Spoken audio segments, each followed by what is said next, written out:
just when you thought it was safe. Curriculum changed, PCP has gone and got a court case. It's proof for the deniers, revealing all the liars. UNESCO co-conspirers, stealing away your rights as a parent, a guardian. Remove your right to disagree. Chosen from the age of 3, exposing kids to CSE. Change the name to RSE, it's mirrored inequality. Legally made it mandatory, dictated by the GOV.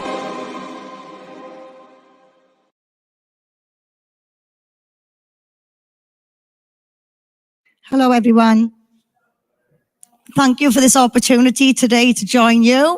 Unfortunately, the words that's going to come out of my mouth aren't pleasant words. They're not words that I use in everyday conversation, so I hope you'll all forgive me. These words are words that are being taught in classrooms all across the UK. So my name's Kimberly Isherwood, and I'm chair of an organisation called Public Child Protection Wales. Public Child Protection Wales does exactly what it says on the tin. We're the public protecting the children in Wales. So first of all, I'll tell you a bit about myself. It's important you understand what kind of person I am. So I'm a child from the streets, homeless on and off from 14 to 21, and I spent some time in a Youth Offenders Institute. That's where I discovered institutional child sex abuse. So that's where my passion came from there. So as you can imagine, nobody understands the importance of a good, safe sex education more than me. I've seen the damage this thing can do to people. So about 10 years ago, I discovered an article online claiming that the World Health Organization wanted to teach 4-year-olds about masturbation. So by this time, I was doing a few degrees, criminology, social policy, and so on. So I went looking for this information. No way is the World Health Organization promoting masturbation for 4-year-olds. No, they wasn't promoting it for 4-year-olds. They were promoting it from birth. So let's fast forward another 7 years. An article appeared online about my country, Wales. The Welsh government were mandating a sex education from age 3 to 16 with no parental opt-out. Well, I knew exactly what I was looking for. I went straight to the Welsh government documentation. It took me seconds to find reference to the Global Sex Education, World Health Organization, and the United Nations. So from there, we started a little campaign to-ing and fro-ing with the government. Naively, I believed Kirsty Williams, the former education minister, had made a mistake. We learned the hard way. It was not a mistake. We found documentation telling us that all 4 countries in the UK had adopted this system in March 2017 with the view for legislative changes. So we are all in the same storm, we're just in different boats. What have we seen? We've seen graphic lesson content in Scotland. We've seen some graphic lesson content in England. We just had this legislation in Wales, age 3 to 16 with no parental opt-out. So when you dig a little bit deeper, these people are saying masturbation for babies. It's the World Health Organization. You know, these are reputable sources, so I thought. Well, when you dig a little bit deeper, they get these words like we are sexual from birth from research they carried out in the 1940s. This research can be found in the Sexual Behavior of the Human Male, published by Alfred Kinsey. Chapter 5 tells us that they had sexually abused and raped small boys from as young as 2 months old to claim we are all sexual from birth. That's just one theory. There's 3 theories involved in this. We got the gender ideology.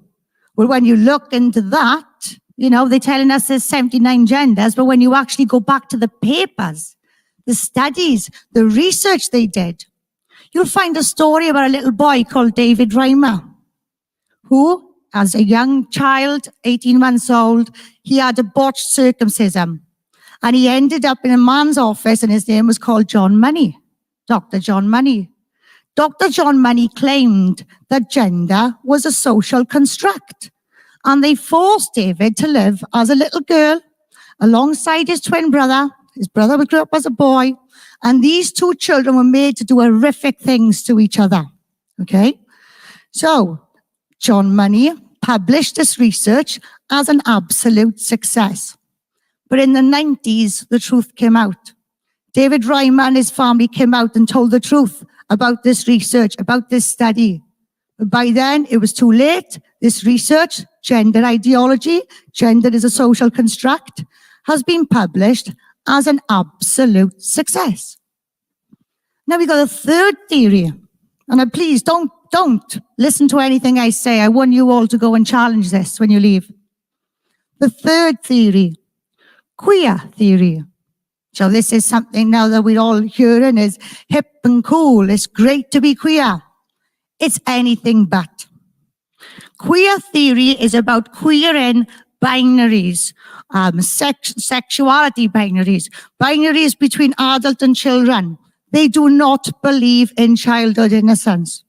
We have a queer theorist in Wales, Professor Emma Reynolds, who in her classroom content wants children to draw a body and talk about where it would feel nice to be touched, because nothing is out of bounds. So obviously, as general members of the public, this is not acceptable. So we challenged our government. Even though 87% of us rejected this, they went against us. We had a petition. We needed 5,000 signatures for a debate.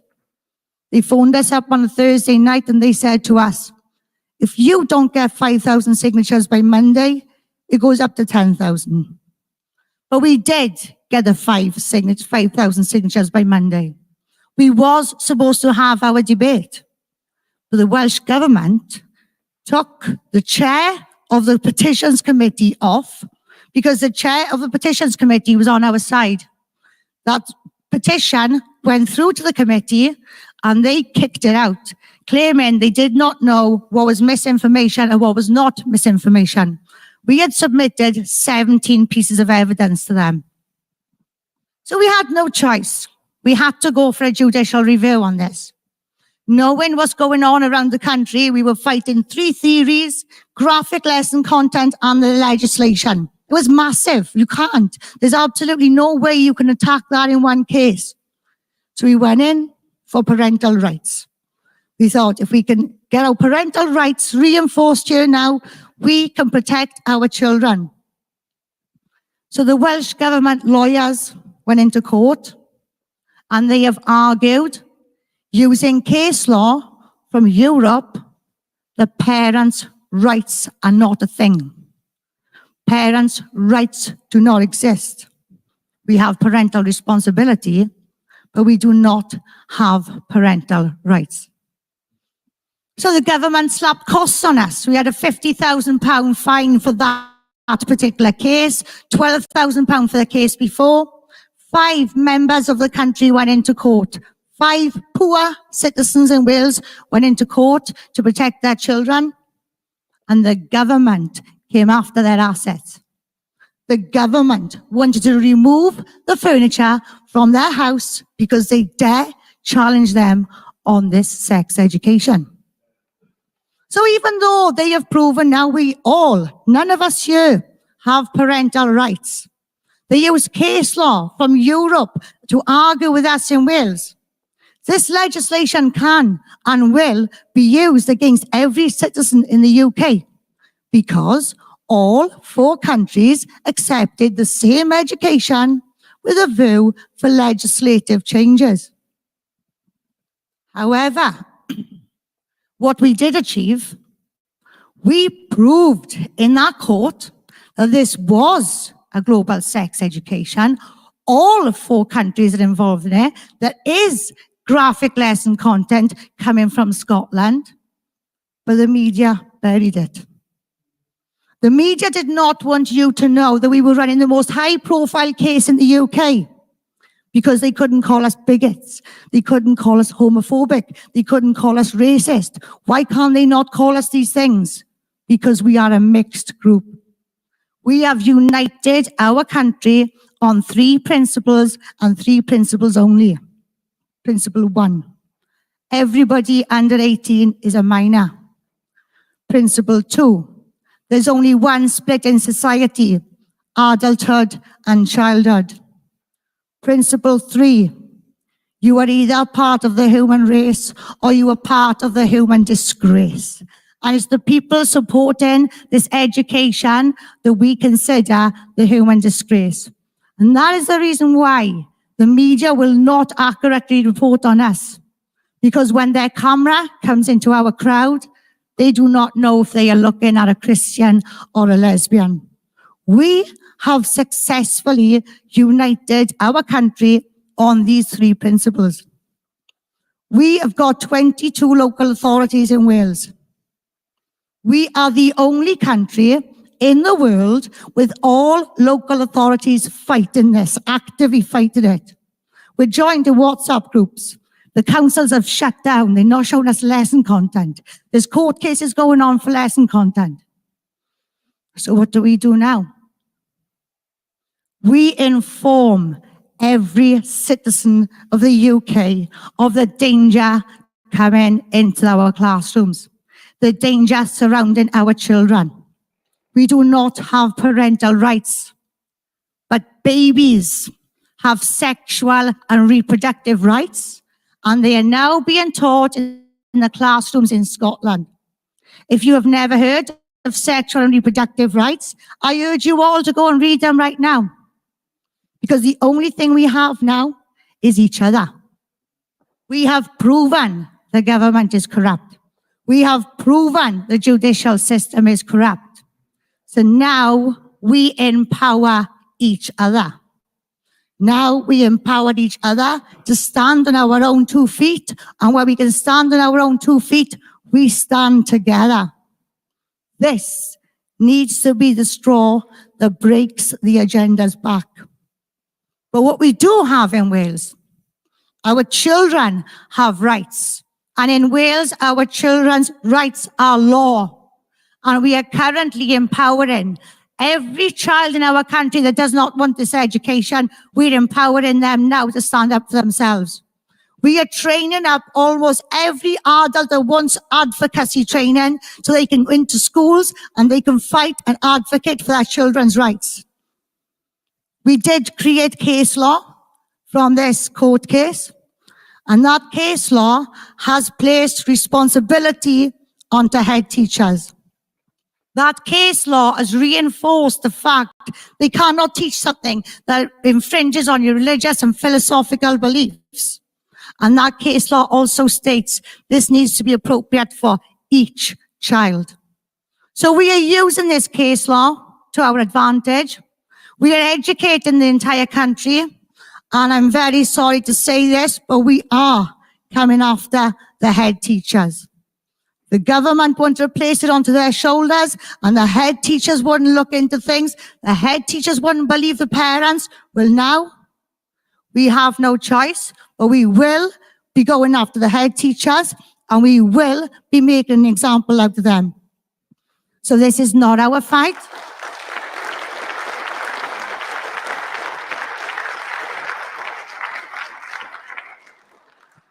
This is not our fight. Devolution does not make this our fight.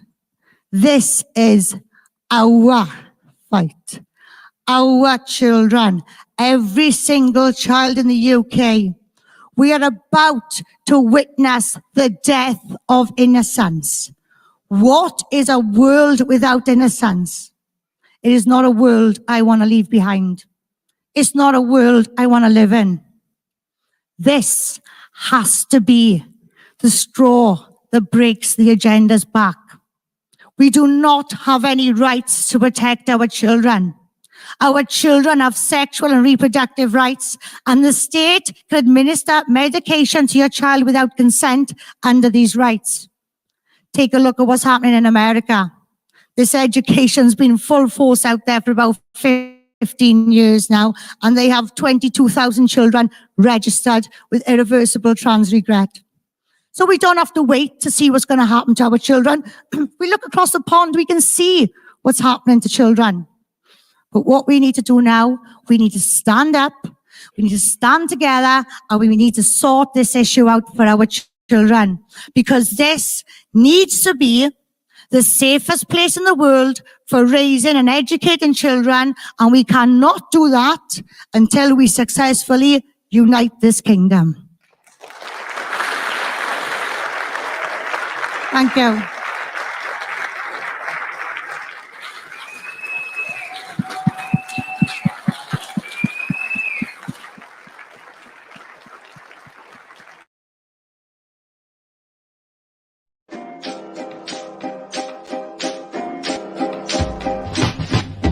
Just when you thought it was safe, curriculum changed. PCP has gone and got a court case. It's proof for the deniers, revealing all the liars. UNESCO co-conspirers, stealing away your rights as a parent, a guardian. Remove your right to disagree. Chosen from the age of 3, exposing kids to CSE. Change the name to RSE, it's mirrored inequality. Legally made it mandatory, dictated by the GOV.